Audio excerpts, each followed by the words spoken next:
Hello dears, കഴിഞ്ഞ ദിവസം ഞാൻ ഈ ക്യാരറ്റ് ഡേറ്റ്സ് കേക്കിൻ്റെ ഒരു ബൾക്ക് ഓർഡർ വന്നപ്പോഴേക്കും അതൊരു ഷോർട്സ് ആക്കി ഇട്ടിട്ടുണ്ടായിരുന്നു കേട്ടോ. അതിനുശേഷം എനിക്ക് ഏറ്റവും കൂടുതൽ റിക്വസ്റ്റ് വന്നത് ക്യാരറ്റ് ഡേറ്റ്സ് കേക്കിൻ്റെ റെസിപ്പി ചെയ്യാമോ എന്നാണ്. അപ്പോൾ നല്ല സൂപ്പർ സോഫ്റ്റ് ആയിട്ടുള്ള നല്ല മോയിസ്റ്റ് ആയിട്ടുള്ള ക്യാരറ്റ് ഡേറ്റ്സ് കേക്കിൻ്റെ റെസിപ്പി ഇന്ന് കാണാം കേട്ടോ. അപ്പോൾ നമുക്ക് ആദ്യം ഡ്രൈ ഇൻഗ്രീഡിയൻസൊക്കെ ഒന്ന് എടുത്ത് സെറ്റാക്കി വെക്കാം കേട്ടോ. നമ്മൾ ആദ്യം ഒരു ബൗളിലേക്ക് 1.5 കപ്പ് മൈദയാണ് ചേർത്ത് കൊടുക്കുന്നത്. പിന്നെ നമ്മൾ അതിലേക്ക് ബേക്കിംഗ് പൗഡർ, നമ്മൾ വിക്ക്ഫീൽഡിനെയാണ് ബേക്കിംഗ് പൗഡറും ബേക്കിംഗ് സോഡയും ചേർക്കുന്നത് കേട്ടോ. അതാണ് കുറേ നാളായിട്ട് യൂസ് ചെയ്യുന്നത്. അപ്പോൾ നമ്മളുടെ ബേക്കിംഗ് പൗഡർ 1 ടീസ്പൂണും ബേക്കിംഗ് സോഡ 1/2 ടീസ്പൂണും നമ്മൾ ചേർത്ത് കൊടുക്കുന്നുണ്ട്.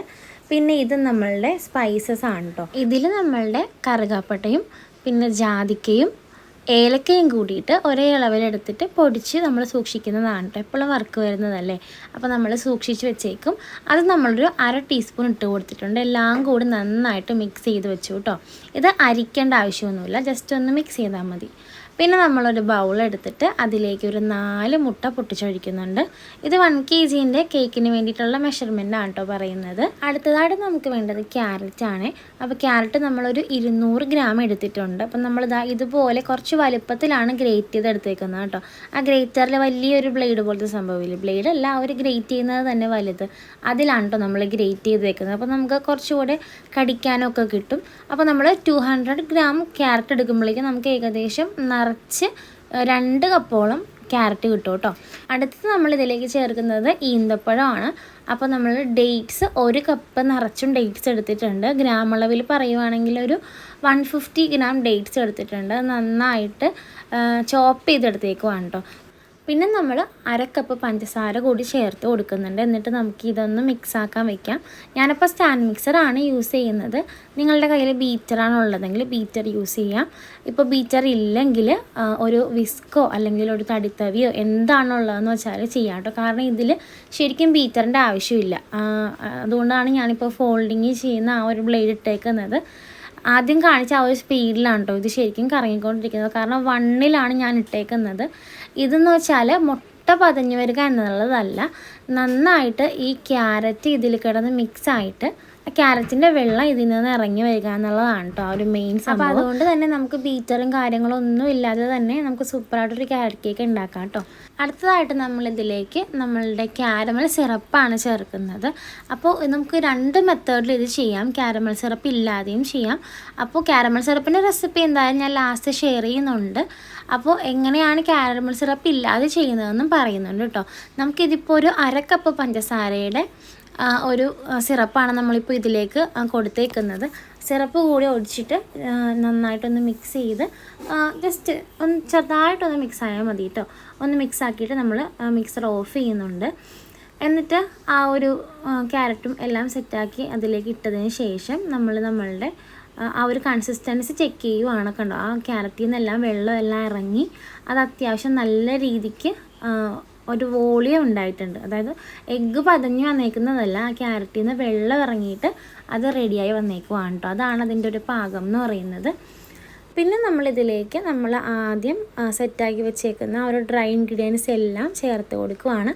അത് ചേർത്ത് കൊടുത്തിട്ട് അതെല്ലാം ഒന്ന് മിക്സ് ആകുന്നത് വരേക്കും നമുക്കിതൊന്ന് മിക്സ് ചെയ്തെടുക്കാം കേട്ടോ. അപ്പോൾ നിങ്ങളുടെ കയ്യിൽ ബീറ്ററാണ് ഉള്ളതെങ്കിൽ ബീറ്ററിൻ്റെ ആ ഒരു ബ്ലേഡ് മാറ്റിയിട്ട് ഫോൾഡിങ് ചെയ്യുകയോ അല്ലെങ്കിൽ ബീറ്റർ തന്നെ ആ ഒരു ലോ സ്പീഡിൽ ഇടുകയോ വിസ്കോ എന്ത് വേണമെങ്കിലും യൂസ് ചെയ്യാം. ശരിക്കും ഈ ഒരു ക്യാരറ്റ് കേക്കിന് ബീറ്ററിൻ്റെ ഒന്നും ആവശ്യമില്ല കേട്ടോ. ശരിക്കും ഒരു തടിത്തവിയുടെ ആവശ്യമേ പിന്നെ നമ്മളിപ്പോൾ സ്ഥിരമായിട്ട് ഇങ്ങനെ ചെയ്യുന്നത് കാരണം അല്ലെങ്കിൽ സെയിലൊക്കെ ചെയ്യുമ്പോഴേക്കും അങ്ങനെ ഒരുപാട് സമയം എടുത്ത് നിൽക്കാനുള്ള ഒരു ക്ഷമയില്ലാത്തത് കൊണ്ടിട്ടാണ് കേട്ടോ നമ്മളിങ്ങനെ പെട്ടെന്ന് സ്റ്റാൻഡ് മിക്സറിൽ ചെയ്യുന്നത്. പിന്നെ നമ്മൾ ചേർക്കുന്നത് സൺഫ്ലവർ ഓയിലാണ്. അപ്പോൾ നമ്മൾ 3/4 കപ്പ് സൺഫ്ലവർ ഓയിൽ ചേർക്കുന്നുണ്ട് കേട്ടോ. നമ്മളുടെ കേക്ക് എന്ന് പറയുന്നത് നല്ല മോയിസ്റ്റ് ആയിട്ടുള്ളൊരു കേക്കാണ്. അപ്പോൾ അതുകൊണ്ട് തന്നെ സൺഫ്ലവർ ഓയിൽ ആരും ഇത്രയും വേണോ എന്ന് വിചാരിച്ച് സ്കിപ്പ് ചെയ്യരുത്. ആ ഒരു ഓയിൽ ചേർക്കുമ്പോഴാണ് നല്ല സോഫ്റ്റും മോയിസ്റ്റും ഒക്കെ ആകാനായിട്ട് ഹെൽപ്പ് ചെയ്യുന്നത് കേട്ടോ. അപ്പോൾ ആ ഒരു ഓയിൽ അതിലേക്ക് നന്നായിട്ടൊന്ന് മിക്സ് ആകുന്നത് വരേക്കും ഒന്ന് റെഡിയാക്കി എടുക്കുക. എന്നിട്ട് നമ്മളുടെ ആ ഒരു ഫുള്ളായിട്ടുള്ള മിക്സ് നമ്മൾ റെഡിയാക്കി എടുത്തിട്ടുണ്ട് കേട്ടോ. അപ്പോൾ ഇതാണ് നമ്മളുടെ ആ ഒരു മിക്സിൻ്റെ പാകം എന്ന് പറയുന്നത്. അത്യാവശ്യം നല്ല തിക്ക് തിക്കായിട്ടുള്ള ഒരു മിക്സാണ് നമുക്ക് കിട്ടിയേക്കുന്നത്. വെള്ളം പോലെയൊന്നുമല്ല. പിന്നെ നമ്മളിപ്പോൾ കറക്റ്റായിട്ട് ചെയ്യുന്നത് കൊണ്ടിട്ട് നമുക്ക് ആ കറക്റ്റ് കൺസിസ്റ്റൻസിയിൽ സംഭവം കിട്ടിയിട്ടുണ്ട് കേട്ടോ. പിന്നെ നമ്മൾ ഈ ഒരു പൊടികളല്ല, നമ്മളുടെ ഈ ഒരു ഡേറ്റ്സും ക്യാരറ്റും ഒന്നും പൊടിയിലൊന്നും കോട്ട് ചെയ്തെടുത്തിട്ടില്ല. ചിലരിങ്ങനെ ചെയ്യണ ഞാൻ കണ്ടിട്ടുണ്ട്. എന്തെങ്കിലും മൈദയിലൊക്കെ ഒന്ന് കോട്ട് ചെയ്തെടുക്കും. അങ്ങനെയൊന്നും നമ്മൾ ചെയ്തിട്ടില്ല. നമ്മൾ നേരിട്ട് തന്നെ ഇതെല്ലാം ഇടുവാണ്. പിന്നെ ഡേറ്റ്സ് ആണെങ്കിലും ഇങ്ങനെ വേവിച്ചിട്ടൊന്നുമല്ല ഇടുന്നത്, നമ്മൾ അതേപോലെ തന്നെയാണ് ഇടുന്നത്. കാരണം നമ്മളിപ്പോൾ ഇത്രയും ചൂടിൽ കുക്ക് ചെയ്യാൻ പോവുകയാണ്. ഇപ്പോൾ ഇതിപ്പോൾ ഏകദേശം 1 ഹവറോളം ഇതിന് കുക്കിംഗ് ടൈമുണ്ട്. ഓരോരുത്തരുടെയും ഓവൻ്റെ ഇതനുസരിച്ചിട്ട് മാറിയിരിക്കും കേട്ടോ. ഞാനിപ്പോൾ ഏകദേശം ഒരു 180 ഡിഗ്രിയിൽ 1 മണിക്കൂറിന് മേലെ കുക്ക് ചെയ്യാറുണ്ട്, എൻ്റെ ഒരു ഓവൻ്റെ ടെമ്പറേച്ചർ അനുസരിച്ചിട്ട് കേട്ടോ. അപ്പോൾ ഓരോരുത്തരുടെ ഓവൻ്റെ ടെമ്പറേച്ചർ അനുസരിച്ചിട്ട് വ്യത്യാസം ഉണ്ടാകും. അപ്പോൾ അത് നിങ്ങൾ എങ്ങനെയാണെന്ന് വെച്ചാൽ നോക്കിയും കണ്ടും ചെയ്യുക. കാരണം ആ ഒരു ടെമ്പറേച്ചർ മാത്രം നമുക്ക് കറക്റ്റ് പറഞ്ഞു തരാൻ പറ്റത്തില്ല കേട്ടോ. പിന്നെ നമ്മളുടെ കാരമലിൻ്റെ റെസിപ്പിയാണ്. 1 കപ്പ് പഞ്ചസാര നമ്മൾ ചേർത്തിട്ട് ഒന്ന് നന്നായിട്ട് മെൽറ്റാക്കി എടുക്കുന്നുണ്ട്. അതിലേക്ക് 1 കപ്പ് തന്നെ വെള്ളം ചേർത്തിട്ട് ഒന്ന് മിക്സാക്കി എടുത്ത് സെറ്റാക്കുവാണ് കേട്ടോ.